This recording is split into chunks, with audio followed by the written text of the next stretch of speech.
शुरू करते हैं रिवर्स एक्विजिशन। तो बेटा रिवर्स एक्विजिशन क्या है? रिवर्स एक्विजिशन वो है जहां पर आप आइडेंटिफाई आपको सबसे पहले करना पड़ता है कि यार अक्वायरर कौन है, हु इज द अक्वायरर। हम मोस्ट ऑफ द केसेस में ये सोचते हैं कि अक्वायरर वो है जिसने परचेज कंसीडरेशन पे किया है, जिसने कुछ ना कुछ कंसीडरेशन पे किया है। आपकी बात बिल्कुल सही हो सकती है in almost 90% cases, but there are some exceptional cases जहां पर जो एंटिटी पे कर रही है, शेयर्स इशू कर रही है, परचेज कंसीडरेशन पे कर रही है, वो एंटिटी सचमुच में एक अक्वायरर नहीं हो सकती for the purpose of Ind AS 103। ऐसा क्या हो सकता है? ऐसे केस में हम पहले एग्जाम्पल के हिसाब से समझने की कोशिश करेंगे कि यार ये रिवर्स एक्विजिशन कैसे तरीके से डील होता है, ये रिवर्स एक्विजिशन को किस तरीके से डील किया जाता है।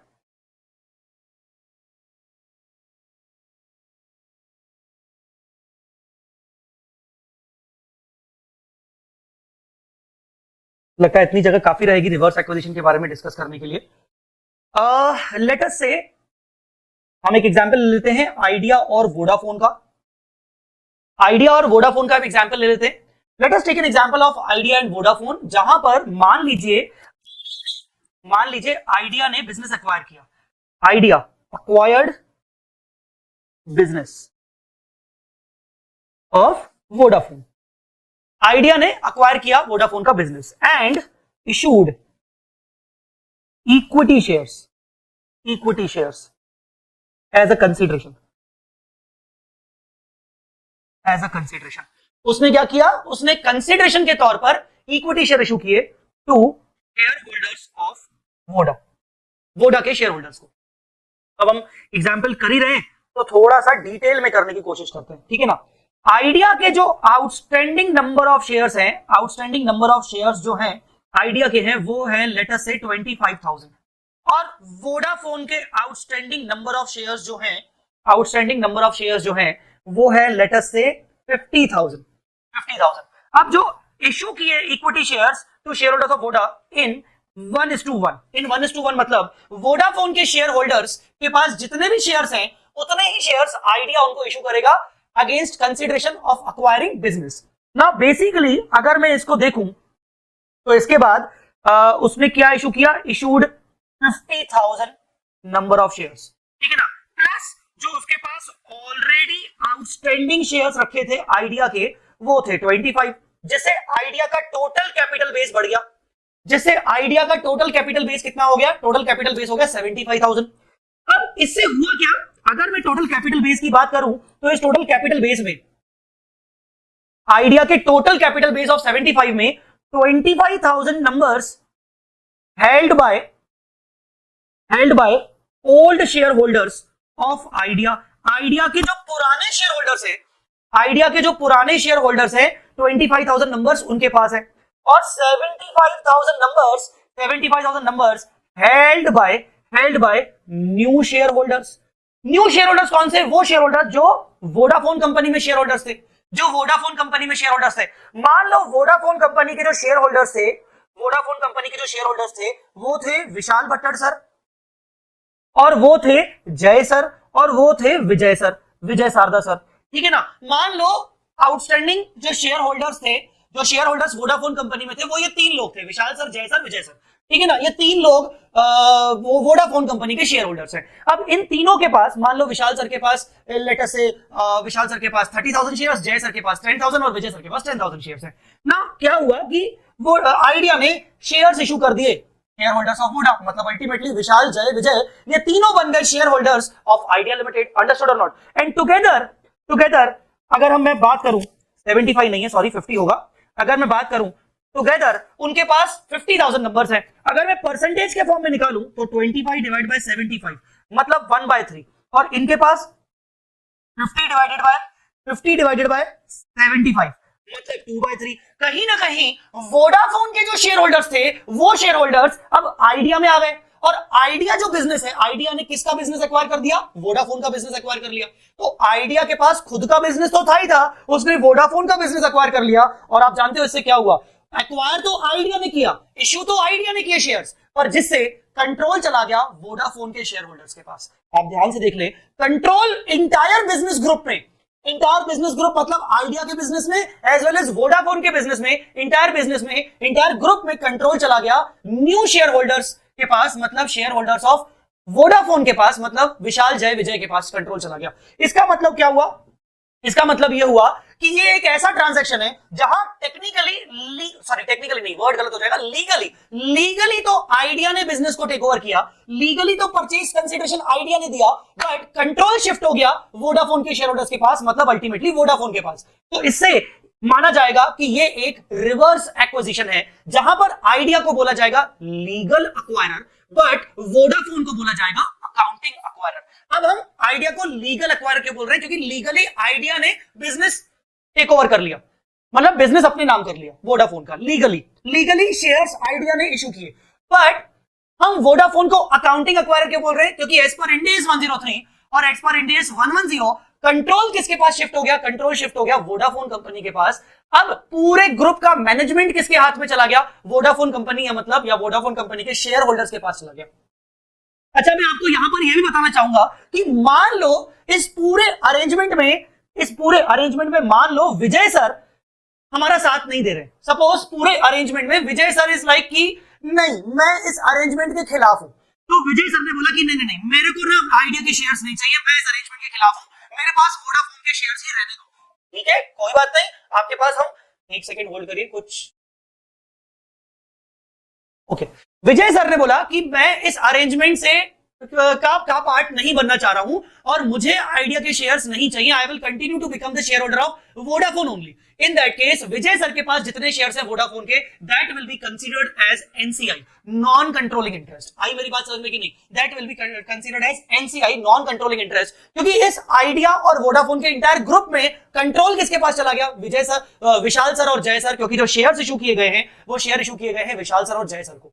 अंडरस्टूड और नॉट? अच्छा, तो यहां पर एनसीआई की बात भी हो गई कि विजय सर को एनसीआई माना जा सकता है अगर कोई एक शेयर होल्डर इस पूरे अरेंजमेंट में साथ नहीं दे रहा तो। चलो, ये वाली बात भी हो गई। तो यहां पर वोडाफोन को क्या बोलेंगे? अकाउंटिंग अक्वायरर, और आइडिया को क्या बोलेंगे? Legal acquirer. अच्छा, यहां पर ये वोडाफोन अकाउंटिंग अक्वायरर है, तो इंड AS 103 का जो एक्विजिशन मेथड है, मतलब आइडेंटिफाइबल नेट एसेट्स को रिकॉर्ड करना है, उसके बाद आप तो इसका ये मतलब समझो कि सीधा सीधा जो वोडाफोन है वो बन गया अक्वायरर, बिजनेस कॉम्बिनेशन पर्पस के लिए ये बन गया अक्वायरर, और आइडिया बन गया अक्वायरी। आप तो सीधा सीधा ये समझो, ये वाला। अब जब हम इनकी कंबाइंड बैलेंस शीट बनाएंगे, जब हम कंबाइंड बैलेंस शीट बनाएंगे पूरे ग्रुप की, तो मैं आपसे पूछना चाहता हूं कि जब हम कंबाइंड बैलेंस शीट बनाएंगे VI की, VI मतलब वोडाफोन और आइडिया, VI मतलब वोडाफोन और आइडिया, ठीक है ना? जब हम कंबाइंड बैलेंस शीट बनाएंगे तो यहां पर हम जब असेट्स लिखेंगे तो वोडाफोन के लिखेंगे और आइडिया के लिखेंगे, जब लायबिलिटीज लिखेंगे तो वोडाफोन और आइडिया के लिखेंगे। तो मेरा सवाल आपसे ये है कि किसके असेट को फेयर वैल्यू पे दिखाना है और किसके असेट को कैरिंग अमाउंट पे दिखाना है? मेरा सवाल ये है आपसे कि किसके असेट्स को फेयर वैल्यू पे दिखाना है और किसके असेट्स को हमें कैरिंग अमाउंट पे दिखाना है, ये बताओ।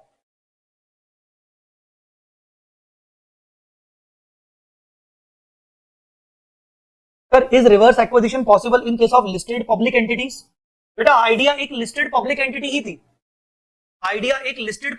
ही थी, और जो वोडाफोन था वो एक प्राइवेट कंपनी था। रिवर्स एक्विजिशन में मतलब ही होता है कि प्राइवेट कंपनी ने पब्लिक कंपनी को खरीद लिया एक तरीके से, ठीक है ना?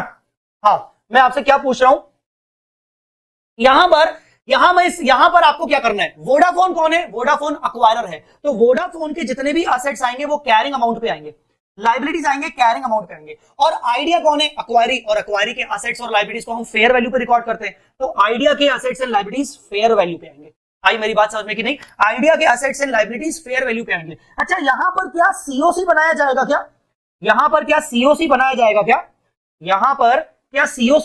क्या? द आंसर इज यस, यहां पर सीओसी बनाया जाएगा। तो सीओसी में तो हमें कंसिडरेशन की जरूरत पड़ती है, यही तो मुझे आपको सिखाना है कि कंसिडरेशन कैसे निकालेंगे, प्लस एनसीआई की जरूरत पड़ती है। अब यहां एनसीआई तभी आएगा जब ये शेयर होल्डर्स में से कोई एक शेयर होल्डर इस अरेंजमेंट के खिलाफ है, मतलब इस अरेंजमेंट का पार्ट नहीं बनना चाह रहा, जैसे मैंने विजय सर का एग्जांपल दिया। ऐसा कोई क्वेश्चन इंस्टीट्यूट ने नहीं बनाया अभी तक, अगर बनाया होगा तो डेफिनेटली विजय सर वाले जितने भी शेयर है वो एनसीआई माने जाएंगे। तो आप एनसीआई मान लो, यहां पर 0 हो गया, कुछ नहीं आया।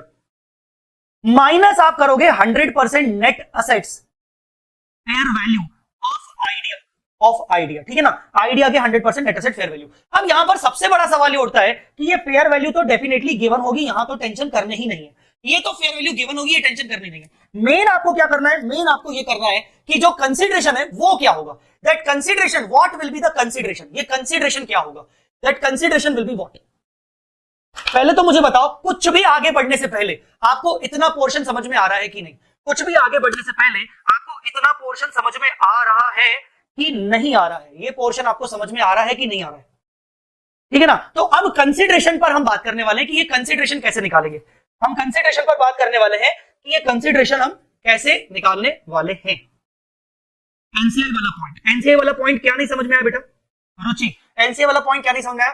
अगर आइडिया लिमिटेड ने जो शेयर्स इशू करने थे बिजनेस एक्विजिशन के अगेंस्ट, मान लो सिंपल सी बात है, सपोज विशाल सर के 50,000 शेयर्स में से विशाल सर के पास है 40,000 शेयर्स, अब मैक्सिमम शेयर्स किसके पास है, विशाल सर। अब अगर विशाल सर खाली खाली अकेले भी ये डिसीजन लेना चाहे ना कि मुझे आइडिया के साथ मर्ज होना है, तो घंटा जय और विजय कुछ कर पाएंगे, आ रही मेरी बात समझ में नहीं। फिर भी जय के पास है 5,000 और विजय के पास है 5,000, इसमें से जय मान गया कि चलो ठीक है विशाल सर अपन आपके साथ है, अपन मर्जर करते हैं, अपन आइडिया के साथ मर्ज होते हैं, पर विजय सर नहीं माने, ठीक है ना, मान लो विजय सर नहीं माने, तो अल्टीमेटली अब आइडिया कितने शेयर होल्डर्स को शेयर इशू करेगा, 45, मतलब विशाल और जय को शेयर इशू करेगा।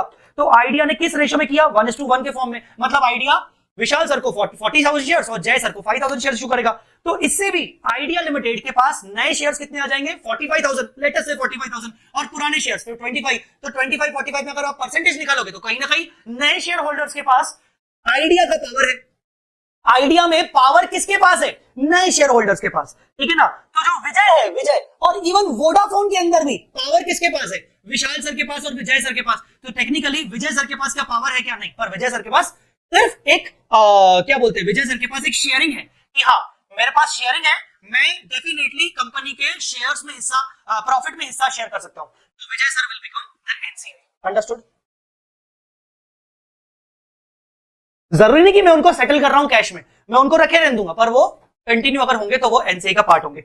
बेटर होगा कि अब अपन कंसंट्रेशन करें कंसिडरेशन के ऊपर, बेहतर होगा कि हम कंसिडरेशन के ऊपर कंसंट्रेशन करें, क्योंकि जो ऐसा पॉइंट जिसके ऊपर कोई क्वेश्चन ही नहीं है, नो डाउट आपको पूछने का फुल अधिकार है, बट यहां पर अगर हमने डिटेल में बात करने की कोशिश की, क्योंकि मैंने फ्रैंकली स्पीकिंग रेगुलर कोर्स में डिटेल में बताया है कि ऐसा क्या होता है, क्यों होता है, काय को होता है, बट बेटा चार्ट रिवीजन है, चार्ट रिवीजन में मुझे बहुत हद तक अपने आप को रोकना पड़ता है।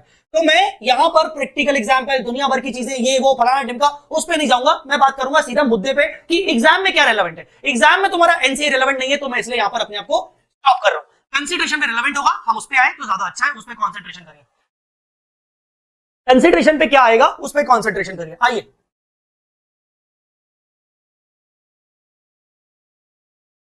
ठीक है, अब कंसिडरेशन क्या होगा, देखो टेक्निकली यहां पर कंसिडरेशन क्या होना चाहिए, consideration that should be consideration that should be payable by Voda to acquire control acquire करने के कारण जो वोडाफोन को कंसिडरेशन पे करना चाहिए। अब ये कंसिडरेशन कैसे निकालेंगे, या तो कंसिडरेशन गिवन होगा क्वेश्चन में, या तो गिवन होगा क्वेश्चन में, आइदर गिवन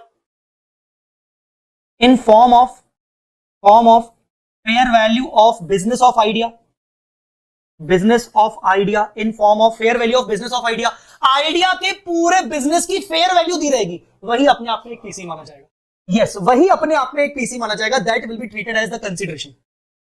या फिर और वी नीड टू कैलकुलेट। अब कैलकुलेट कैसे करेंगे, अगर हमें नहीं दिया हुआ, अगर गिवन नहीं है तो हमें कैलकुलेट करना पड़ेगा। तो कैलकुलेट हम कैसे करेंगे, पहले हम रिवर्स एक्विजिशन को डील कर लेते हैं कि क्या दिया हुआ है, क्या दिया हुआ है।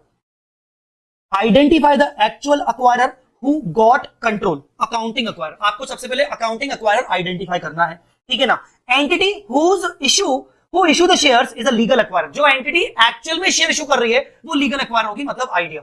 अकाउंटिंग रिक्वायरमेंट क्या है, recognise the asset, liability, equity, share capital, other equity of accounting acquirer, मतलब वोडाफोन, ये वोडाफोन की बात कर रहा है, एट कैरिंग अमाउंट ओनली। जब आप कंसोलिडेटेड बैलेंस शीट बनाओगे तो वोडाफोन का equity, capital, reserve and surplus, whatever जो भी है सब कुछ बुक वैल्यू पे आएगा, असेट्स, लायबिलिटी सब बुक वैल्यू पे आएगा।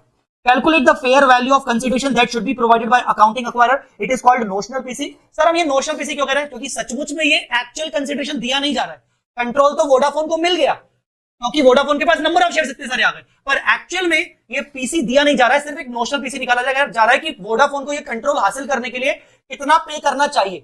ठीक है, record the asset liabilities of legal acquirer eight fair value, और आइडिया लीगल एक्वायरर के असेट लायबिलिटीज को फेयर वैल्यू पे रिकॉर्ड करोगे, क्योंकि एक तरीके से आइडिया जो है वो अक्वायरी है। रिकॉर्ड द गुडविल और गेन फ्रॉम बार्गेन परचेस, आप गुडविल और gain from bargain purchase record करोगे कैसे, बी माइनस सी, बी क्या है consideration, minus C assets and liabilities recorded at fair value, तो बी माइनस सी करोगे तो goodwill gain from bargain purchase आएगा। Now the important point is कि ये कंसीडरेशन निकलता कैसे है, ये कंसीडरेशन निकलता कैसे है, उसके लिए मैं आपको कुछ क्वेश्चंस वेरीफाई करवा लेता हूं, उसके लिए मैं आपको कुछ क्वेश्चंस वेरीफाई करवा लेता हूं, ध्यान से देखिए। मैं आपको अपनी बुक कंसेप्ट बुक से कुछ क्वेश्चंस वेरीफाई करवा लेता हूं। मेरी कंसेप्ट बुक में रिवर्स एक्विजिशन के रिगार्डिंग बहुत सारी चीजें लिखी हुई हैं, ठीक है ना, पर जो मुझे आपको वेरीफाई करवाना है वो मैं आपको करवा लेता हूं। सबसे पहले तो जो आपको कायदे से नोट करना चाहिए या फिर जिसका आपको स्क्रीनशॉट लेना चाहिए वो ये चीज है, ये टेबल का ना स्क्रीनशॉट ले लो, ये टेबल का ना स्क्रीनशॉट ले लो, क्योंकि because it is very very important.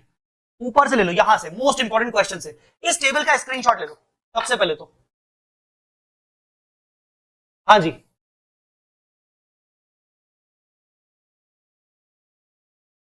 जब स्क्रीनशॉट ले चुके होगे तो मुझे बता देना।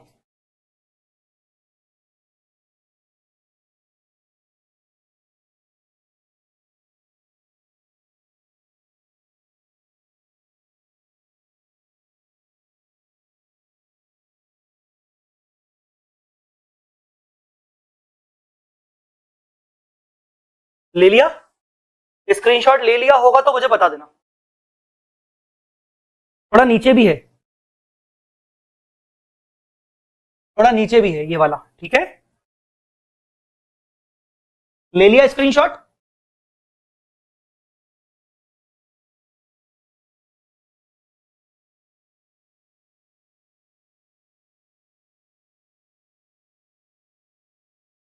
All right, very good.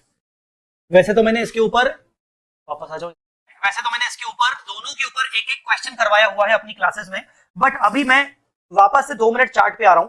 यहाँ पर मुद्दा ये है, सबसे इंपॉर्टेंट बात ये है कि यहाँ पर आप कंसीडरेशन कैसे निकालोगे। मैं आइडिया वोडाफोन के केस पर वापस आ रहा हूं, मैं आइडिया वोडाफोन के केस पर वापस आ रहा हूं, और मैं आपको कुछ एडिशनल इंफॉर्मेशन देने की कोशिश कर रहा हूं, ठीक है, कुछ एडिशनल इंफॉर्मेशन देने की कोशिश कर रहा हूं।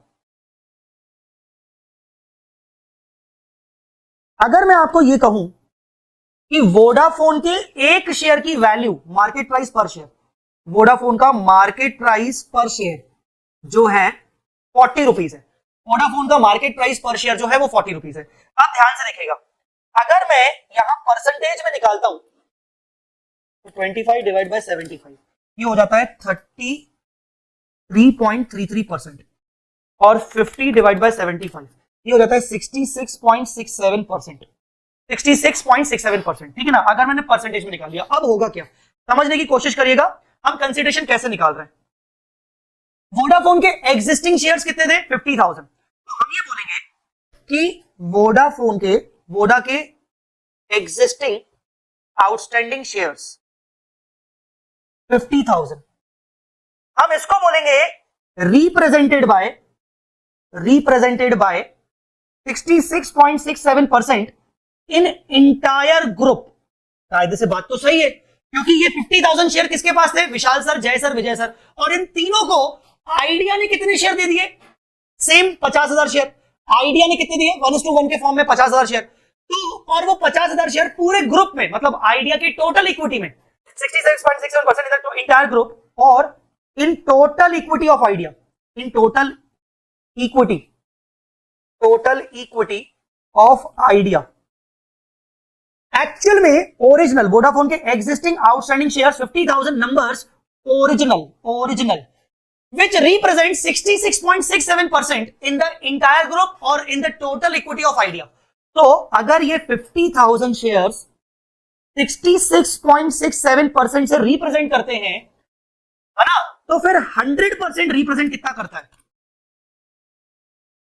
100% रिप्रेजेंट करता है 75,000। बात तो सही है, 100% रिप्रेजेंट करता है 75,000।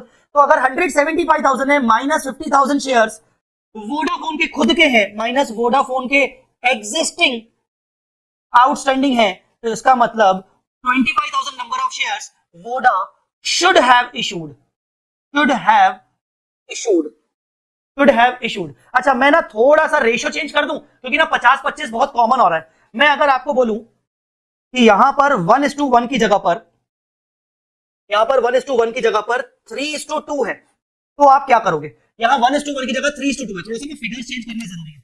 तो यहां पर क्या आ जाएगा? इशूड कितने आ जाएंगे?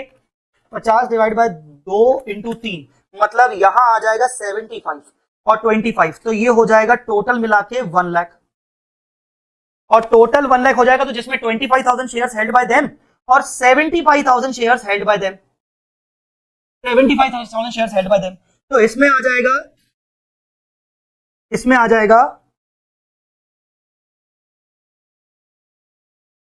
25 डिवाइड बाय 100 इंटू 25%, और यहां आ जाएगा 75%। तो 75% आ गया, तो मोर देन 50%, मतलब वोडाफोन के पास कंट्रोल है। तो हम आगे बोलेंगे वोडा के पास ओरिजिनल शेयर्स कितने थे? 50,000, which were represented by 75% in the entire group or in the total equity of Idea, ठीक है ना। और अगर ये 50,000 शेयर्स 75% से रिप्रेजेंट करते हैं, 75% से रिप्रेजेंट करते हैं, तो 100% से क्या रिप्रेजेंट करता है? 100% से रिप्रेजेंट करता है 66667, और 66667 माइनस 50,000 वोडाफोन के एग्जिस्टिंग शेयर्स जो आउटस्टैंडिंग है वो माइनस हो जाएंगे, तो बचेगा क्या? बचेगा क्या? बचेगा क्या? 16667 Vodafone should have issued, Vodafone company should have issued, understood or not? Vodafone company should have issued this much shares, understood or not? Vodafone company should have issued this much share, this much share, understood or not? कितने shares Vodafone को issue करने चाहिए? और Vodafone के एक share की value कितनी है? वोडाफोन के एक शेयर की वैल्यू कितनी है? 40, मतलब वोडाफोन जो होगा वो 40 रुपीज का एक नया शेयर इशू करेगा कायदे से, तो हम इसको मल्टीप्लाई करेंगे 40 रुपीज की मार्केट प्राइस पर शेयर से इंटू 40, तो ये हो जाएगा 2666 26,66,000, सॉरी कुछ गड़बड़ है, कुछ गड़बड़ है, 16667 इंटू 40, ये हो जाएगा 6,66,680,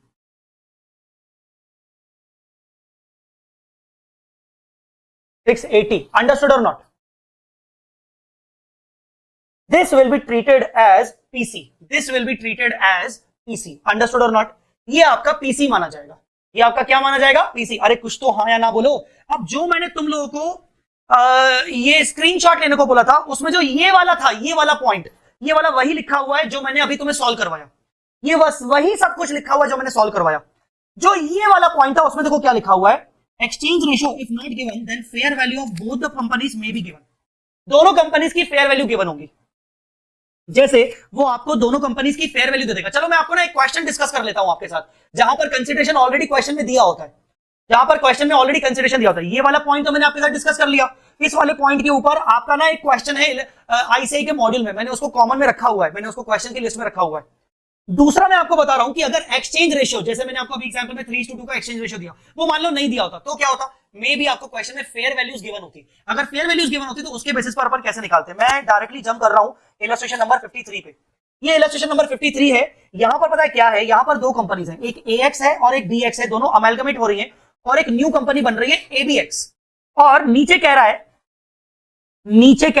नीचे ये वाला पॉइंट कह रहा है, assuming BX is a larger entity and their management will take over the control of the entity, the fair value of net assets of AX and BX are as follows।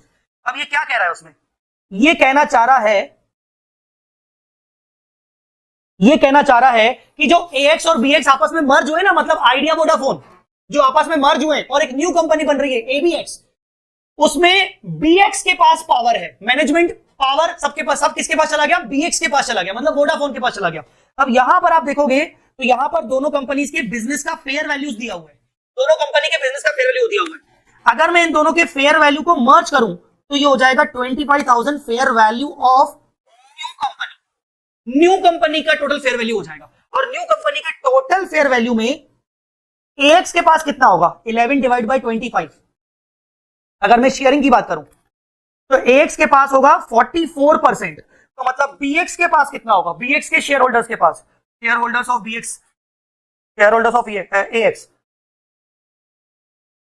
14 divided by 25 मतलब 56%, 56%। मतलब basically ये जो BX है इसके पास पूरे group का control आ गया, मतलब AX का भी कंट्रोल आ गया। अंडरस्टूड और नॉट? इसके पास पूरे ग्रुप का कंट्रोल आ गया, AX के पास कंट्रोल आ गया, तो इसका मतलब इसको क्या बोलेंगे, अकाउंटिंग एक्वायरर, और इसको क्या बोलेंगे, लीगल एक्वायरर। दोनों मिलकर मतलब बेसिकली लीगल एक्वायरर तो देखा जाए तो ये होगा ABX new company. Legal acquirer क्या होगा, ABX न्यू कंपनी। ये जो न्यू कंपनी होगी ये बन जाएगी आपकी लीगल एक्वायरर, और ये साला ये क्या हो जाएगा, ये आपका हो जाएगा अकाउंटिंग एक्वायरर, ये हो जाएगा आपका अकाउंटिंग एक्वायरर। ठीक है ना, अंडरस्टूड और नॉट? ठीक है, आई बात समझ में? तो यहां पर अच्छा, अब यहां पर कोई एक्सचेंज रेशियो तो दिया नहीं हुआ है, तो यहां पर पीसी क्या हो जाएगा, PC will be treated as 11,000, PC माना जाएगा 11,000, पीसी 11,000 माना जाएगा। अंडरस्टूड और not? PC will be treated as 11,000, 11,000 को हम पीसी बोलेंगे क्योंकि एएक्स जो है वो एक तरीके से एक्वायरी कंपनी है। अब बीएक्स क्या करेगी, बीएक्स अपने सारे एसेट लायबिलिटीज बुक वैल्यू पे रिकॉर्ड करेगी और एएक्स के सारे एसेट लायबिलिटीज फेयर वैल्यू पे रिकॉर्ड करेगी। एएक्स का जो फेयर वैल्यू है 11,000 that will be treated as PC, should be discharge by BX limited. 11,000 the PC should be discharge by BX limited, simple. तो 11,000 आप मान लोगे। अच्छा, बीएक्स लिमिटेड के एक शेयर की वैल्यू दी हुई है क्या, हाँ दी हुई है। बीएक्स लिमिटेड का टोटल बिजनेस का वैल्यू कितना है, 14,000।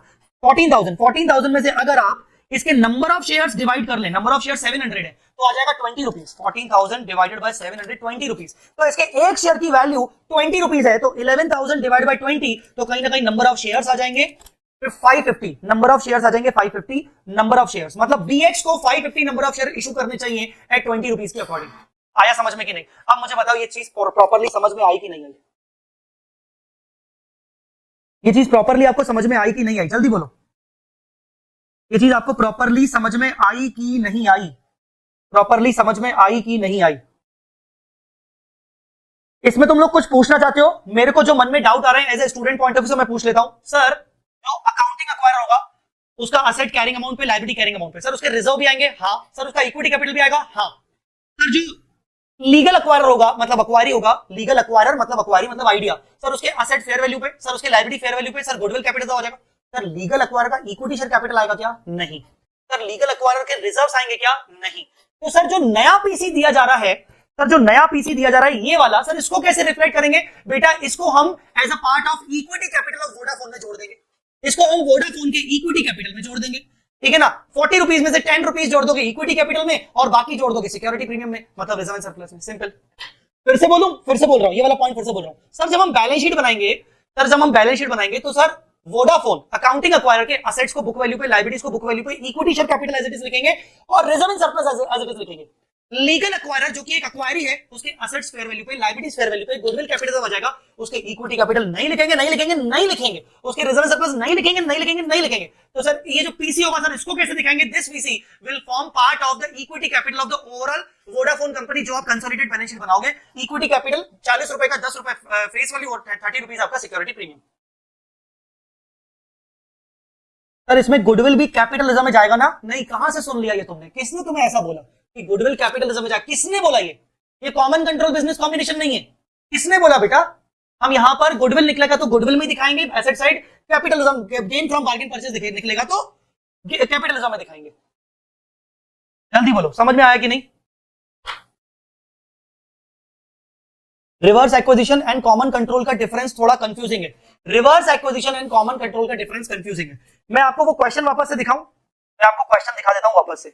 इसी क्वेश्चन में, जिस क्वेश्चन की मैं बात कर रहा था, इसी क्वेश्चन की बात करते हैं। इस क्वेश्चन में दो केसेस दिए हुए थे बेसिकली, एक जो मैंने येलो हाईलाइट किया हुआ है और एक जो मैं दूसरा अलग से ग्रीन हाईलाइट कर रहा हूं।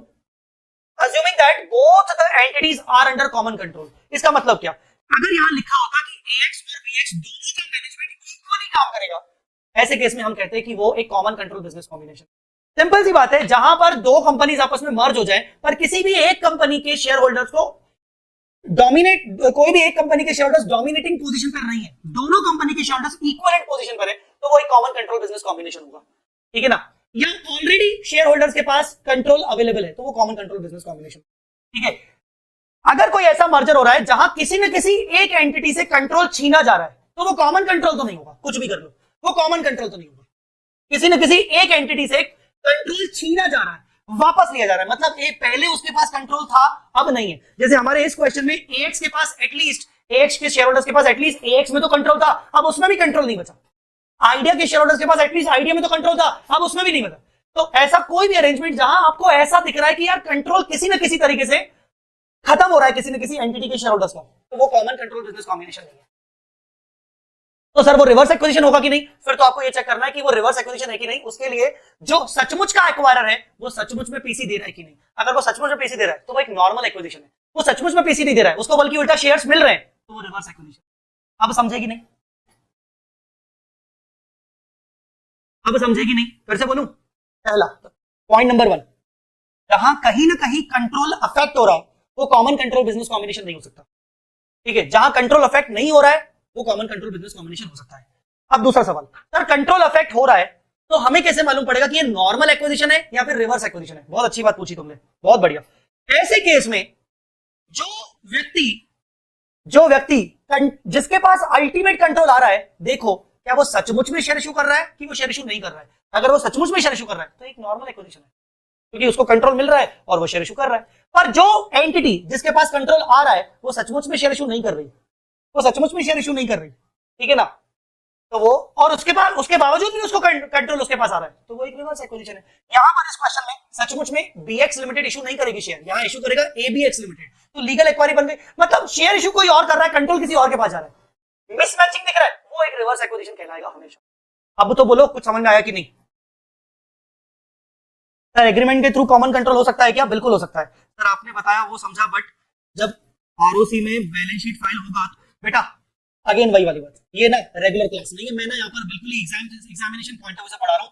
ROC और ये तू ना व्हाट्सएप पे, मैं तुमको व्हाट्सएप पे सब चीजें बताऊंगा, टाइम वेस्ट नहीं करना। Sir for calculation of EPS we have to take notional PC also, BEPS और DEPS। Yes definitely.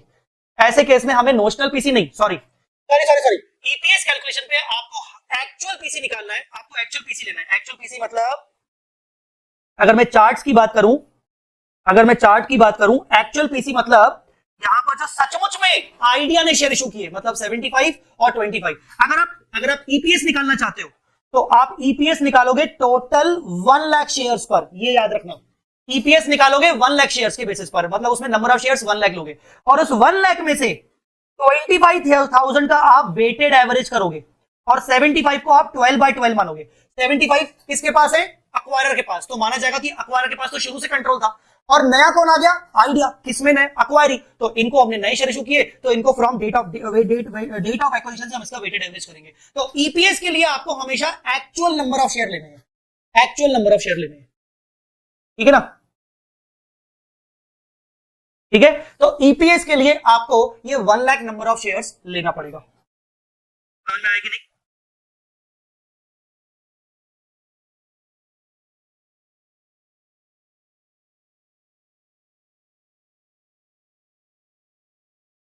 क्लियर?